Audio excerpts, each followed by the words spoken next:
Cejay, welcome. Thank you so much for having me. I'm so glad to be here. Oh, we're so glad to have you here. So, for those of you that are listening to the audio, Cejay is actually here. We're recording in person. If you're watching the video, hi. This is only our second podcast recording in person. The first one was with Graham Purcell, which Cejay, you know, Graham. I do. Yeah. So it's really special.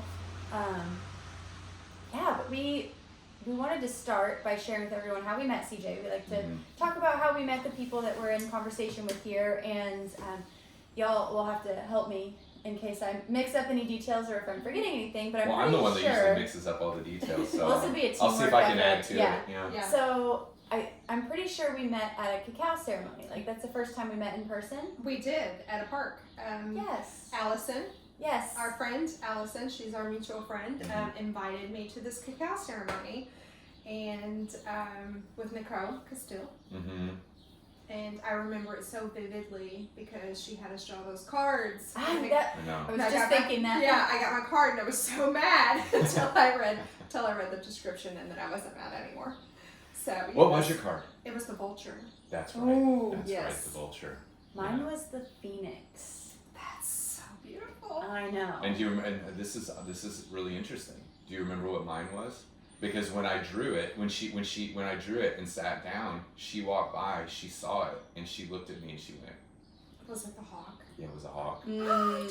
So and that's my spirit animal for all of you that don't know, but Nicole even knew how important that was. So that was a big day. Yeah. That was a big day for Yes. animal cards. Yeah. Yeah. It was. There was something going on there. It was.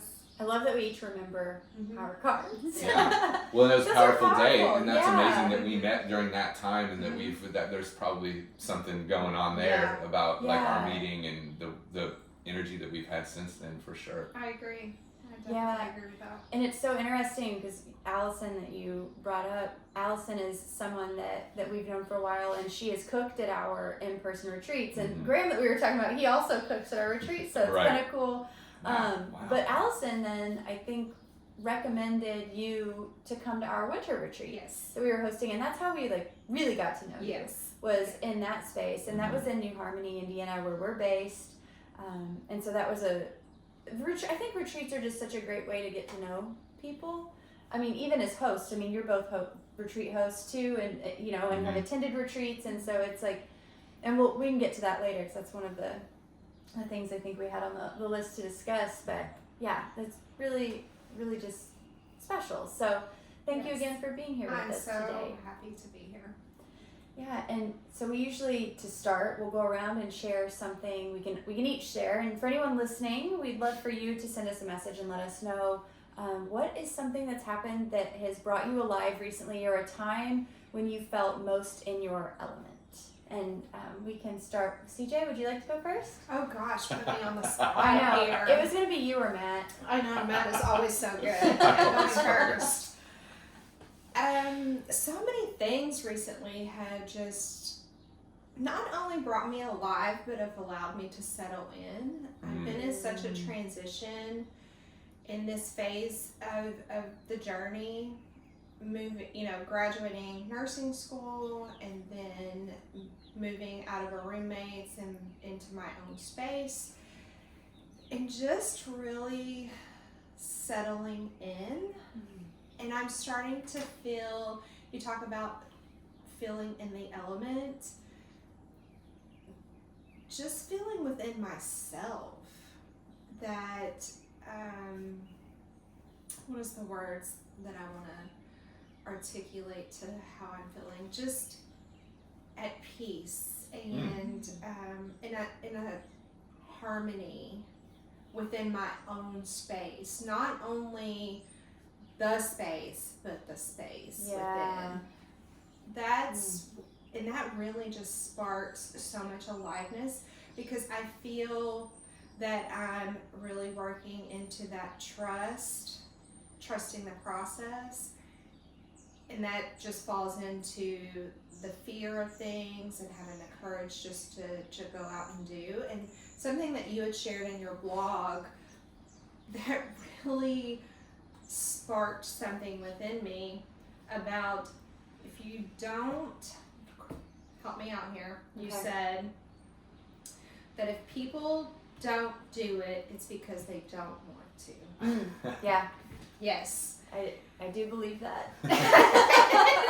Because in my brain, my mind's brain, I make up all of these excuses to keep me from doing what my heart and what my inspiration is. As far as, in that quote that I shared with you, Dolly Parton said, find out who you are and do that and do it on purpose. And I probably misquoted that too. But that's where I am, I'm just feeling it. Feeling it. Yeah. Thank you so much for sharing that. I love how like that feeling of being in your element is not just like a specific moment, but just like kind of a general way of being for you right now. Yes. Like that's it. Yes. Yeah. I feel that so completely. Just going through the journey, I've always just wanted to be somewhere else. And right now in this space, I need to be exactly where I am. Yeah. And walking, just as something as simple as walking home from the library, like in my little town of Henderson. That feeling of just, this is where just feeling in that space. It's gorgeous. Yeah. Yeah. Yeah, I can feel that. I can feel that from you. Yeah. Yeah. And of course that the word harmony resonates so much because we're in harmony right now, physically. New harmony. Yeah. I love it here. Yeah, it is. So Matt, what about you? Well, the easy answer would be like the first thing that came to my mind because it's just such a big deal.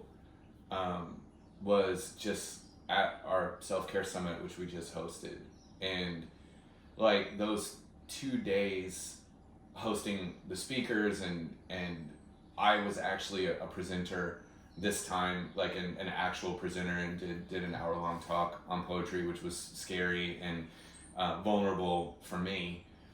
And overall, that experience I felt really in my element, even though, there's a lot of imposter syndrome there and a lot of worry and a lot of, worrying about things are going to go right, dealing with the technology and is anybody going to show up and all these kind of things. So there's that. But I think that's part of the richness of being alive, is caring enough to worry a little bit. You know what I mean? Like it's just when it gets more out of control. But I think I felt real joy, and maybe this was palpable. I'll have to go back and because it's one thing to agree to do a talk, it's another thing to actually do it, and then it's a far another thing to go back and watch yourself do it.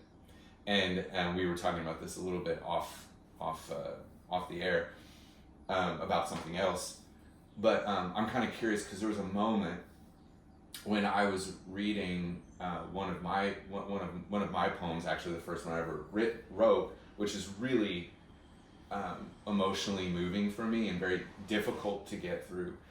You've witnessed me, Cejay, read this before, and usually I don't get through it, like without crying or kind of like really having to stop for a minute, collect myself. And I was reading it, and I felt pretty good. Like I started it, and I felt pretty good, and then I think I got a little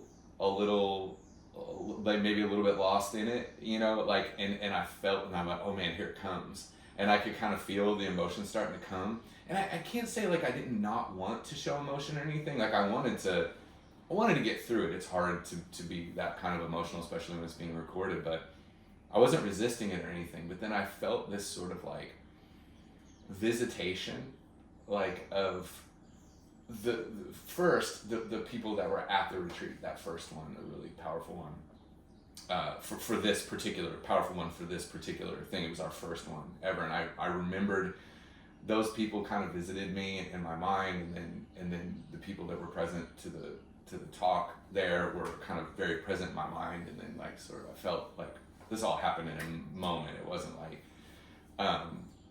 this drawn out as I'm making it, but then like you all and the people that were at other retreats that we've hosted that have been there kind of came to me, and I think I think I smiled, like I kind of felt it, and I kind of went like, oh, I got this, like they're with me, and they would want me to like do this with confidence. You know what I mean? And like kind of get through it. And from that point on, it was like a little switch that flipped. And I think that brought me like really great joy in the moment. Reliving it now is really, really interesting.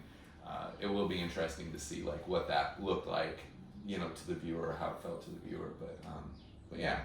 And then I had one little just moment, like another little moment, just right before you got here. This big thunderstorm was coming through, and it said, I looked on the weather and it said it was going to be 60-mile-an-hour winds, and I went outside to pick some things up, and right when I walked outside, this just giant gust of wind hit, and I just felt it hit me, and I just didn't want to leave it. Like I wanted that wind to just kind of like, you know, like just be there, you know what I mean? And it was really cool. And that was just this little spark of aliveness that I felt just recently. So like one of those like in the moment kind of things like that, and then I had one that was like bigger and deeper. I guess like last weekend at this point. But yeah. So that's mine. What about you, Leslie? Thank you for sharing all that, Matt. And I was witness to your talk, and I think I remember that moment because it was like I thought you were going to cry, and then you didn't. I did too. And yeah, so that was I enjoyed hearing your perspective from that moment. And for anyone listening too, we do have we have all the recordings for the virtual self-care summit available. And we'll also, for my talk and Matt's talk, we'll be putting those on YouTube, so you can watch those in their entirety. But I do recommend so tell me if you can see it. Yeah, tell me if you can see it. I love how you use the word visit. That was yeah. And to describe that feeling of the people that support you. It was like in that moment, the visitation of the energy. It's just like that's it. I actually wrote in a different poem about a visitation from people at a retreat that we hosted, where I called it a circle of ghosts from the present. And that's kind of what it feels like to me. Like because the people aren't like with, you know, like physically with me. They're alive, they're around, they're not like ghosts, like people that have passed on, but they're like energy and their presence and their life force or whatever can like be with me in that moment. That's powerful. Yeah. I hadn't thought about that until just right now, so thank you for that. Yeah. Well, for me, I think, you know, Matt, you were talking about right before this, the wind. I think that a time when I felt very alive was just before this too, but it reminds me of when we were traveling earlier this year in the van. I tend to feel very grounded when we're traveling in the van, especially since we've been doing this for about 3 years now, and I feel like the longer we do it, the more acclimated I get to myself and who I am no matter where I go. And one of the things I really love about the van is this thing happens that I start moving at a really slow pace. We're doing a lot of things and especially on days that we're traveling, but it's everything is slower, like, and just being in the van, things take longer. You know, like even just brushing your teeth or preparing coffee or making food. And when we're in the van, we usually like to food prep. And so we'll usually strategically plan a day where we're at a campsite and we have access to maybe power and water and try to sync it up with good weather, but that's usually luck of the draw. So we just keep fingers crossed. But, you know, we'll sit outside for like 5 hours in the afternoon and just like make food and go to sleep when the sun sets, you know, and it's so nice. But right before this, I was telling Matt we're at our house and had some food I needed to cook, and I just started preparing things. It's not for a meal I'm going to eat right now, it's for the next few days, but it was just being at home and preparing food and just like chopping vegetables and moving slow in a way that's providing for my future self. I just felt very much, it's very simple. It's like these simple pleasures, these daily disciplines, the mundane, I guess. I think it's really just a presence in the mundane that really makes me feel alive and in my element. So that's what I'm present to right now.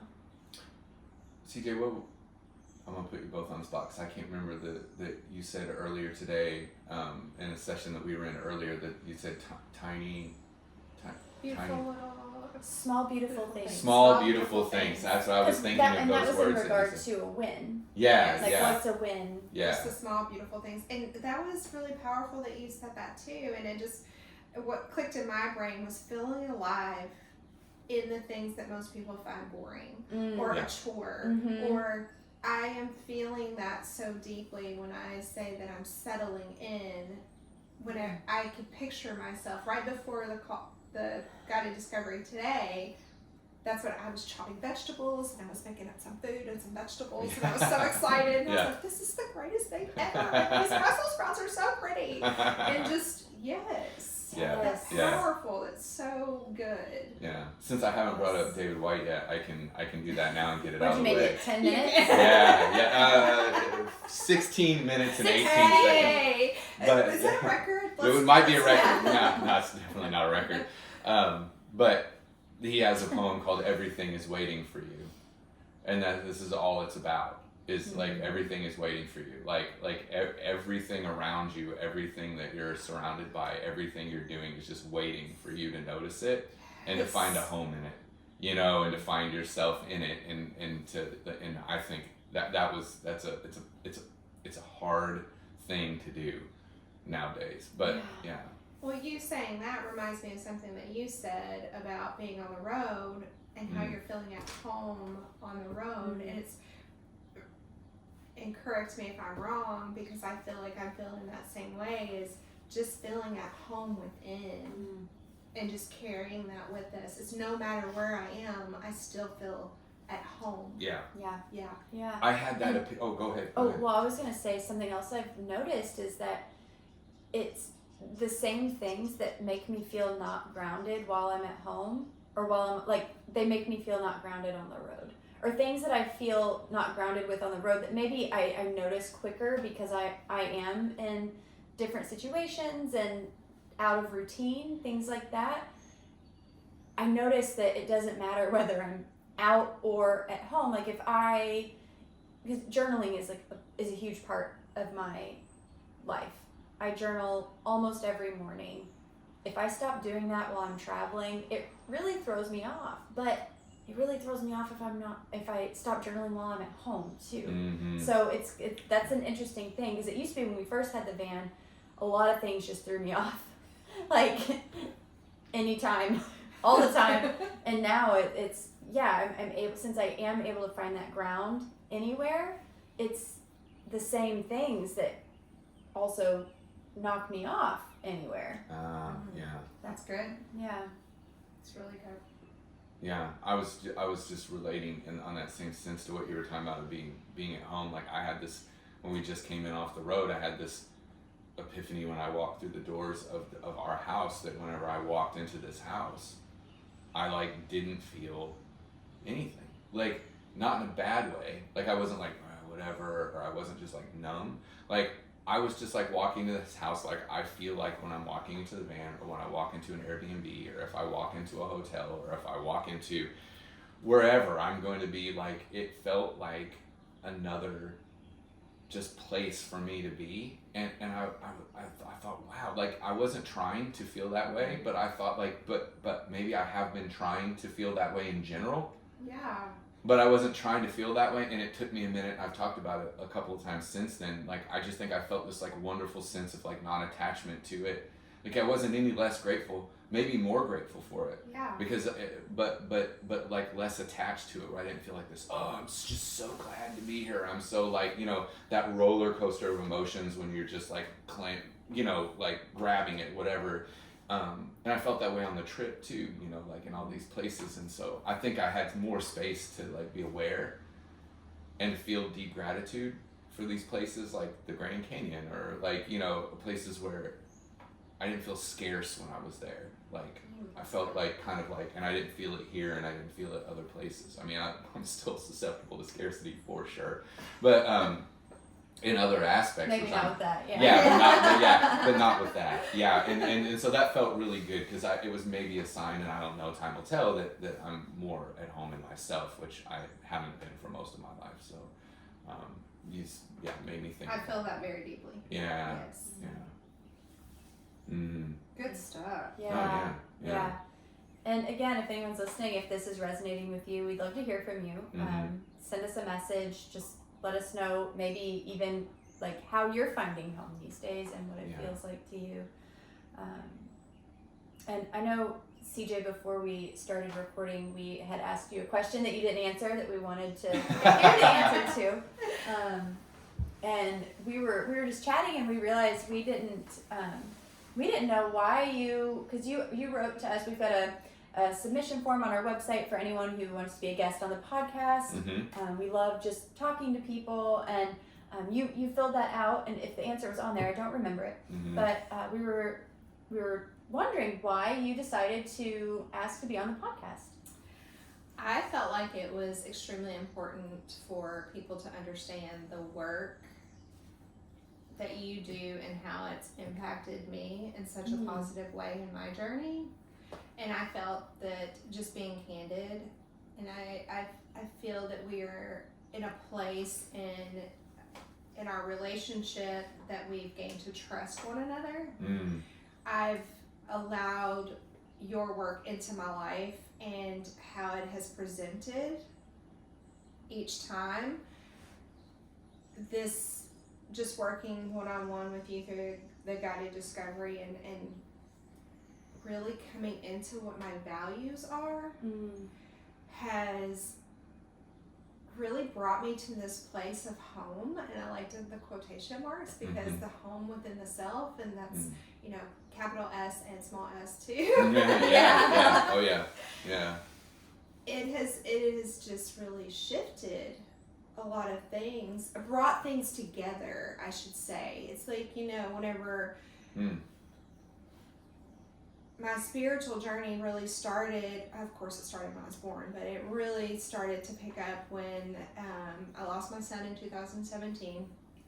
That's when I really started to think about, what is this for? The pain of that loss, and I'm like, this really sucks.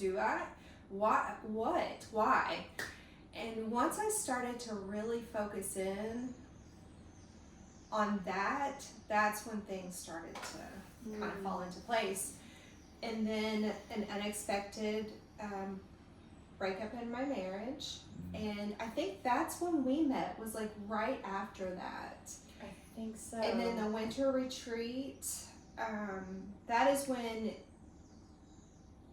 the work really began. It was that shadow work and just really dealing with all of those shadows and healing, and I was really focused on self-discovery and healing, and I feel like it aligned with the work that you do and the work that I was doing within myself.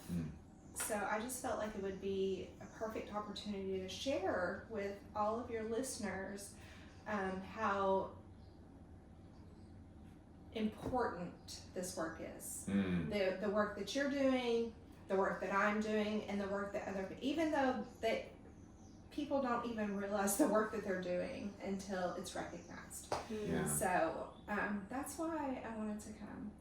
Just gratitude and just well, this is all the things. I'm a little taken aback now. Already like in a good I wasn't prepared for that. I didn't realize that was the intent. Yeah.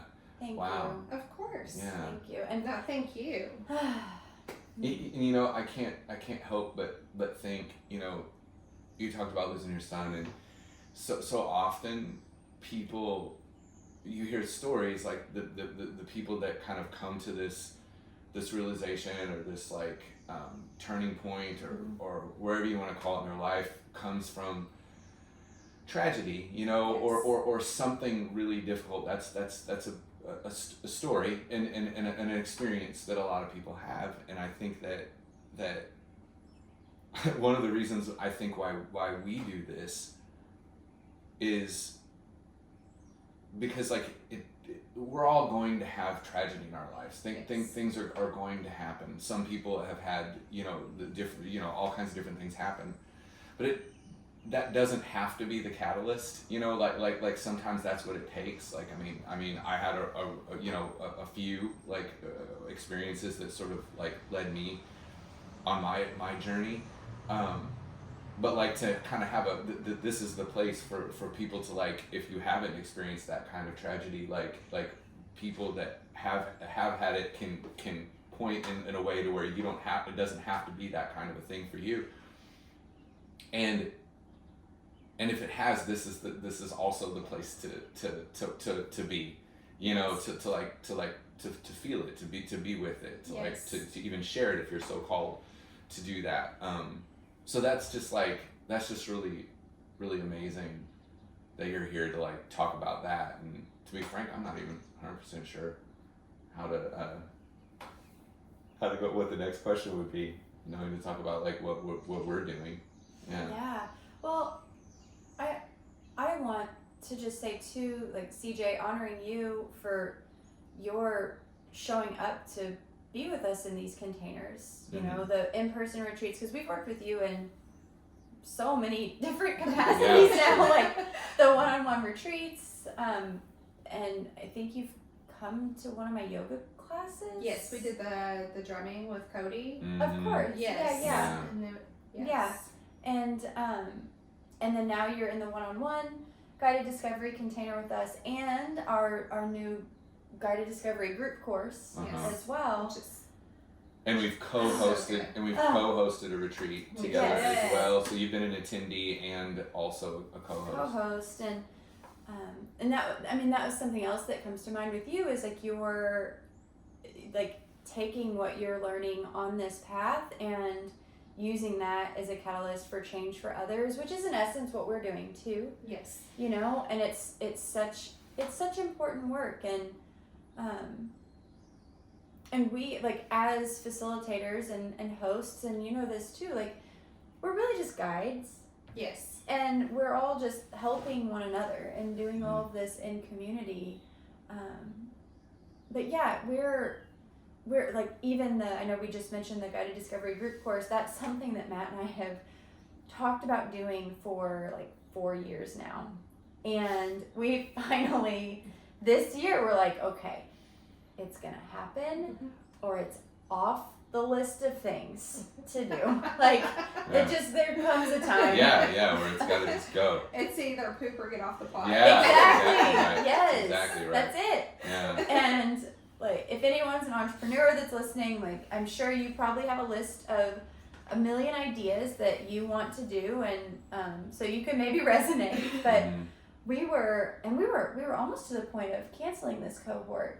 And decided just because we had a certain number of people in mind that was like our goal, and then we ended up having you and one other person, 2 people that were ready, and you know, and so we decided just to go ahead and do it because it was this is a great opportunity for us to learn too, even what this program is and what it can be and how people can be in it. And so we're grateful for your accepting our invitation to join us in that space. And I've been, personally blown away just how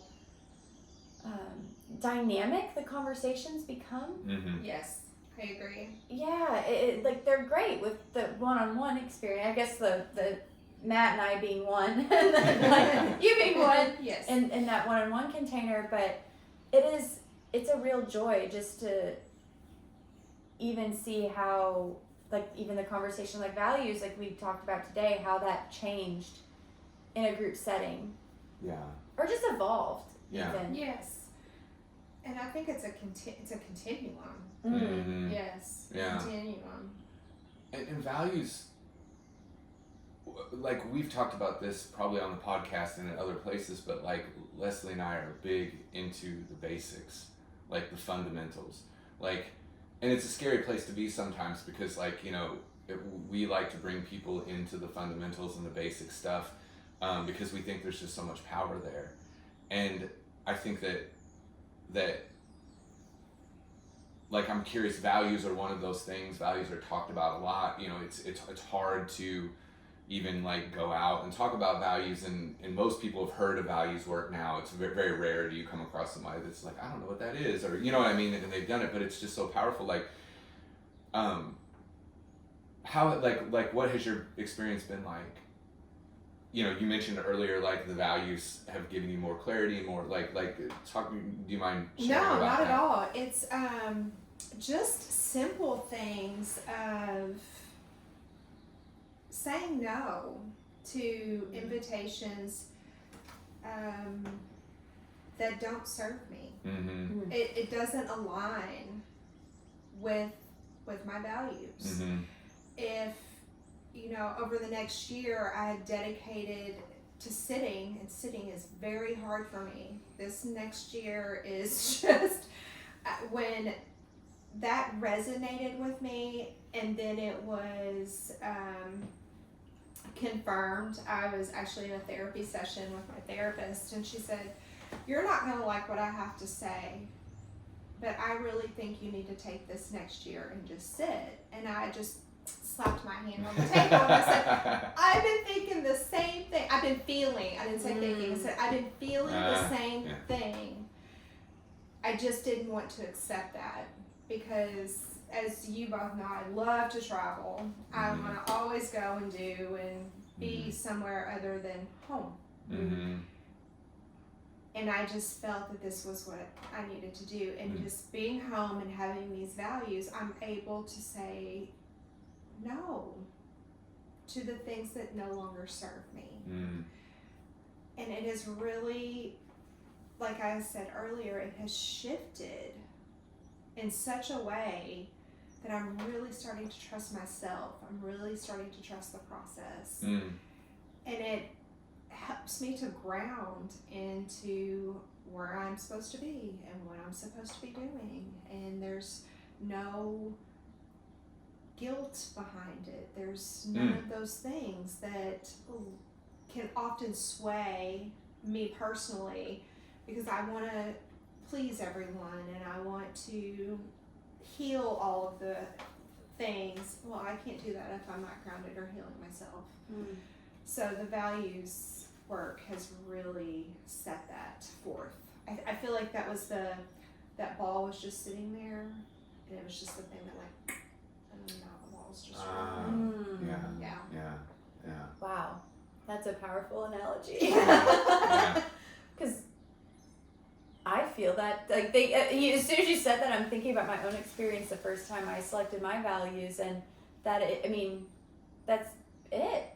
Yeah. Because they're part of you, and then as soon as you declare it and speak it out loud, it's like they're with you with all of your decisions. Yes. And it's Yes. Thank you for that. We say that they're a part of you whether you know it or not. Yes. And the knowing is kind of like illuminating, or you use the I keep thinking about you use the word of coming to. How'd you word it earlier? You talked about like it was like coming back together. I think it stuck with me like that image, but it's like it felt very magnetic. It felt very like kind of like what we talk about in guided discovery is the magnetism and how these things are pushing and pulling on you whether you know them or not. So it's like the intention of looking at it and knowing, then you can kind of like you feel a little less like crazy, or you feel a little less disconnected. Yes. And then once you do that, then everything kind of like you can orient yourself, and everything kind of comes back to you in a way. Yes. You allow it to come back to you, and the other things just to like go.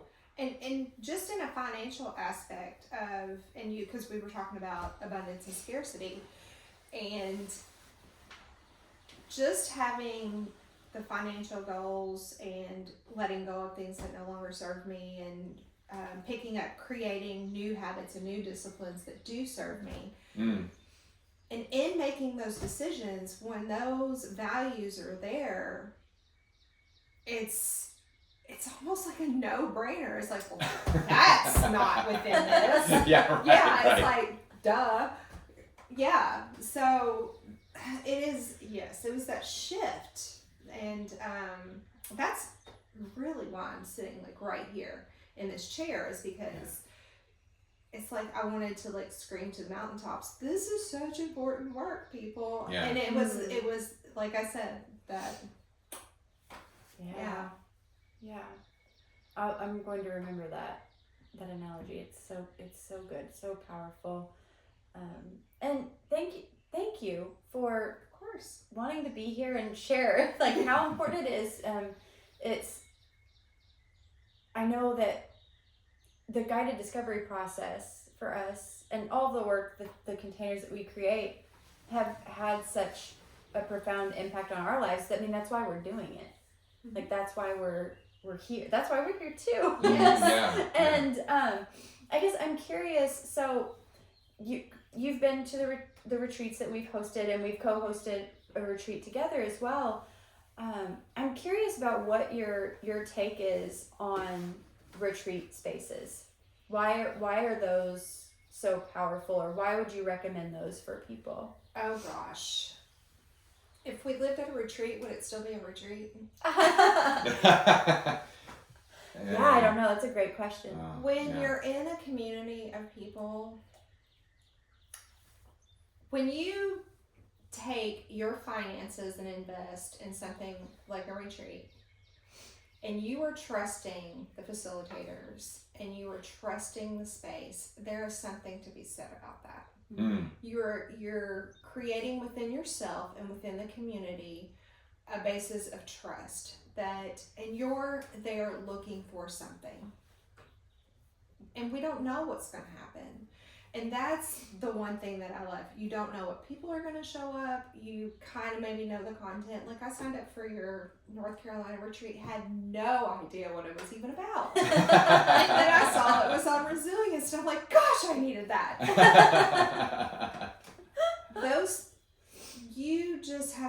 You connect with people on such a different level when there's a safe space to talk about things that you normally wouldn't talk about, just even in a conversational setting. I remember at the winter retreat, we had a participant who shared something very, I get a little emotional, very personal about their life. And we surrounded this person, and not only did I feel the love from the participant, but it was, oh my gosh, I don't even have the words to describe how beautiful that was. Yeah. I feel that these spaces are created with love and intention and safety, and allow things just to come up for us that we need to work on, because we're away from the daily routine. On the retreat that we co-hosted, we had a participant who was very quiet through most of the retreat. But when they opened up, oh my goodness, and the sharing that took place and the healing work that was done, and you could see it as they were sharing. It's almost addicting to come into those spaces, just not for the participant, but as a facilitator, to be able to sit and watch people grow from the time that they walk into the door as a participant and as a facilitator, because I've been on both sides, watching them walk in and then seeing them leave and seeing the transformation that happens just in those few days. And the connection that happens within the community. I mean, I still hold the visitation that you were talking about. It got me a little bit, like a little tear. I was like, yes, all of the people that I've connected with in these spaces. Very meaningful. Very healing. And I think the word that comes to my mind most often when I'm thinking about these retreat spaces is magic. Yes. You know, like there is some kind of magic that happens, and I think, Cejay, something that you were saying kind of made me think of just the idea of the unknown. Retreats are such an unknown, in a sense of, like you said, like you don't know who's going to be there as a participant or the host, you know, and there's so many different things, and even unknown, like what you're going to get from it. And often unknown why exactly you're going, but there's so much beauty and potential and growth that lies in that unknown. Yes. And it's scary going to a group of people that you don't know. Yeah. I agree. But there's something to that too that also makes it safe because everyone's there. Everyone's shown up. Yeah. And everyone's feeling the same. Yeah. We're all collectively, anytime you come into a space, a sacred space we're all there for a reason. And everyone has their own different reasons on why they felt led to be in a particular space. Yeah. And just showing up. And the investment is worth it. It's worth it. It's worth your time. It's worth your financial investment. It just projects so many more opportunities when you leave that space. Yeah. I feel that too. I think it's amazing. I've not heard it said exactly the way you just said it in the sense of being addicting. Yeah. But it really is because I find myself talking about it that way. Like recently I don't remember the topic of the conversation or where it came from, but I was asked to talk about like how I want to feel, how I want to be, and the answer to that question has always been since then, like I want to feel like I do at our retreats or any retreat, like in that space, that's how I want to feel. Yes. Like, and it's not feeling, it's a feeling of safety, but it's not a feeling of invulnerable safety. No. Do you know what I mean? There's Yes. a difference. And I think Yes. like there's safety where it's like no one can touch me and I'm hiding and I can't, like there's safety in that. Yes. And that's necessary, that's needed for people. Yes. But this is a different kind of safety. This is like and I think that in some ways that's kind of like it is very much like a drug or like I think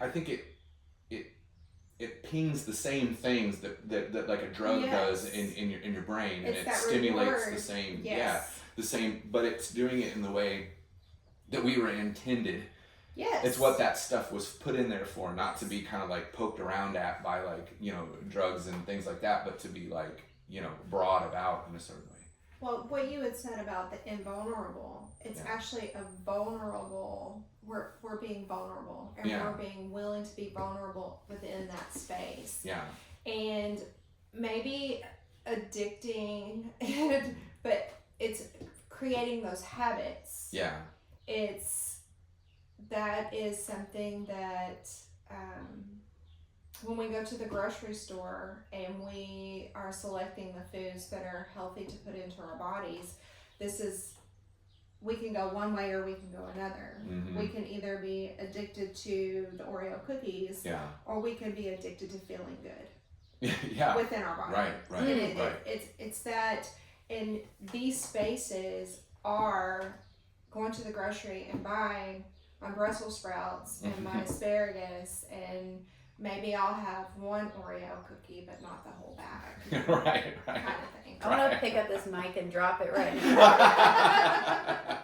That's so good. Mic drop. Yeah. Because, okay, since we're talking about food.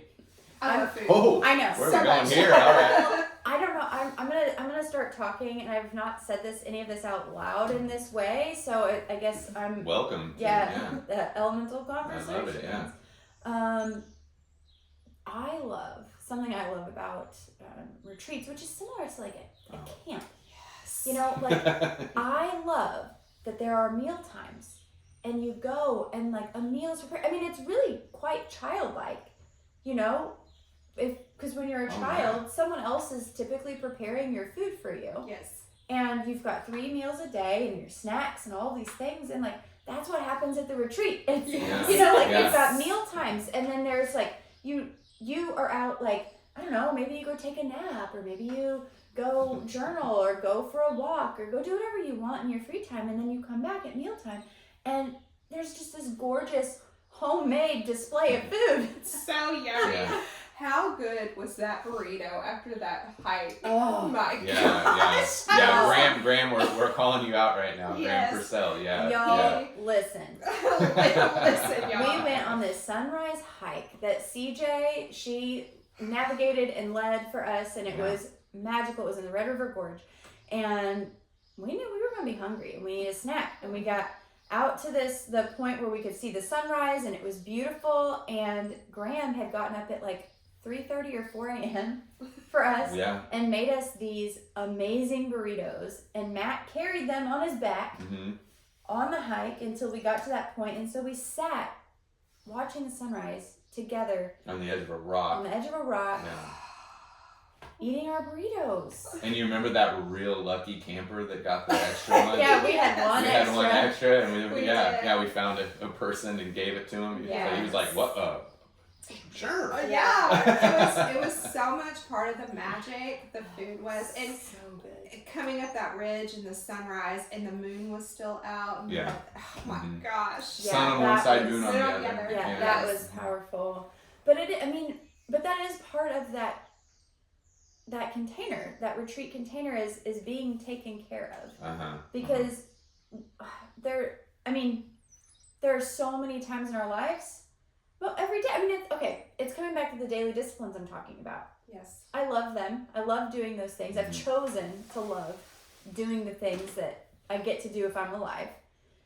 However, it is also really nice when someone takes care of you and does those things. Yeah. How many people have we had come to a retreat that have gotten emotional over being just taken care of, not having to make decisions, not having to do dishes, having had something specially prepared for them with love and attention, and not because they felt they needed to.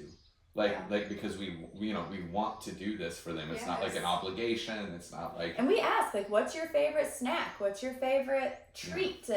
And Allison made us milkshakes at one retreat because one person was like, I want milkshakes, and she was like, okay, made milkshakes. Everyone got a milkshake, and it was amazing. Yeah.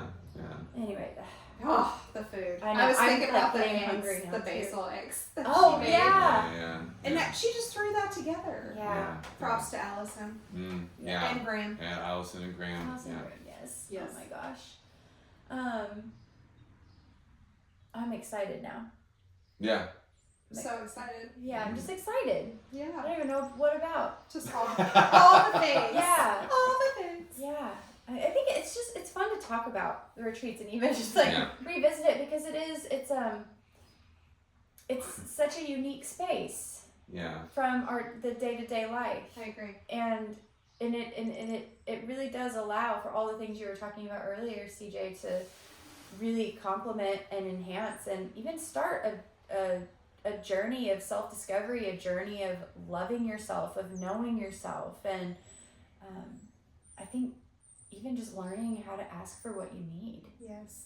Because those retreat spaces, any of the spaces that we create, it is just of the utmost importance for people to ask for what they need and that be honored. Yeah. Yes, that is one of my favorite things. You giving the option to pass or to take a nap or to whatever the participant needs in that moment, whatever is best for them. If things are heavy, just allowing them that space, because a lot of times we don't have that. If life is crazy, we have to just march on. And it's like you were saying, it's that vulnerable space of being able to say, I can't do this right now. I want to do this instead. Yes. But what we find too, and I'm curious to see what you think about this, but I feel like what I've witnessed in our retreats, especially because it just seems like the more leeway you give people to where they don't have to do something, the more likely they are to do it. And when they do it, they go a little deeper, because I think that than other ways. And I think sometimes that's something that we forget. as we get caught up in rules, I was thinking like when you guys were talking about the retreat being like, you said it's like being a child and being taken care of, and I was like, yeah, it's like being a child but without the rules. Yes. Yeah. You know what I mean? And I mean, I'm sure people had different, like everybody had different childhood experiences, but I know mine was full of rules, and because I said so, and don't do that, and don't do this. Yes. As I said. And we're kind of like, we're kind of like the opposite of that in a sense, but it kind of like draws people out. Like when that resistance isn't like, pushing up against the door, the door can just like, and just like open up on its own, like you can breathe and it. Yes, I definitely agree with that, especially my personality. If you tell me I can't do something, hold my drink and watch me. Yeah, that's right. Right. Because we can do hard things. Yeah. And when we're put in those situations and it is feeling hard and we are feeling vulnerable and we're dealing with things that come up within these containers, we do feel that need to run away from it. Yeah. But because of the space that's created, we end up showing up anyway. Even though that little part of us wants to run away from it. Yeah. Yes, I definitely agree with that. Yeah. Because we're given the opportunity to choose. Yeah. And if I'm given the opportunity to choose, most of the time, I'm going to lean into the hard thing. Yeah. Because I know that's probably what's best for me. Yeah. I was, as you were both talking, I was just recalling we've had some people come to the retreats, and sometimes people don't like or don't know what to do when presented with options. Oh yeah. Especially when because life can be so busy, and then when things kind of quiet down, it's like, okay, well now what? And so we've had some people say like, here's what I need. I need you to tell me exactly what I need to do. Paralyzed by freedom. So we'll say like, okay, we'll pick something. Yeah. And then, And then of course we kind of like, but if you don't want to do that, don't do it. Yeah. That's that little ant. If that's not what you're feeling. But if you want to do something else, do something else. And freedom is I think one of the scariest words and this is with all due respect to people who have experienced lack of freedom in their lives, and like I'm not trying to downplay like freedom is like overrated or anything like that. Freedom is terrifying. True freedom is terrifying. Mm-hmm. It can be very terrifying, and I think that's why in our retreat spaces, we offer freedom, but it's within the structure, like being to feel held and free. At the same time, maybe that's kind of the definition of a really great relationship of any kind. And I think a retreat is a relationship. I agree. Yeah. It's a little community and a little group of relationships. And I think that we talked about it like being a drug, and and we have had come downs. That's very real. Having to come to we try to incorporate integration. In reintegration and thinking about how you can carry those things, and that got me to thinking about like we can carry going back out into the world isn't going to be a retreat like out into we don't like calling it the real world because there's nothing less real in the retreat than there is out there, but out in the world of doing. I like to call it our other reality. Oh, the reality. Okay, there you go. Yeah. The other reality. I like that. It's that day-to-day life that we get caught up in. Yeah. And then the retreat space is that is the magic reality. Yeah. It's a possibility. It's what could be. Mm-hmm. It's an experiment. Yes. And no more than the experiment is outside. Yeah. And then we take those things into our other reality. Yeah. And we draw from that. And it's that continuum that I was talking about earlier. It just yes. Yeah. Because we can make like sacred spaces, for ourselves. We can take a moment to we can even like look around in our lives and see maybe where we could lighten up a little bit, or you know what I mean, or maybe like not put pressure, and maybe see how that changes, or or knowing what it feels like, prioritize our own care, or ask to be taken care of in a certain way, or you know, I mean, it might and it might create a new dynamic like in your other reality. Yeah. And something, I mean, speaking of integration, something, just because it is so important, and we learned that the very hard way of not practicing, having integration practices or making it a focus at some of our earlier retreats. But now we even offer integration sessions after the retreat. So that way we can meet with each participant one-on-one and talk to them about, you know, how are things going? How, like, what are you experiencing? What's been going on since the retreat? And sometimes we just chat. Yeah. I mean, it doesn't have to be anything specific, but it's a conversation. And so that's been something that's been really, I think, beneficial for us and the people who've attended, just to sit down and even kind of revisit the space and the kind of specialness of that gathering. So, yeah.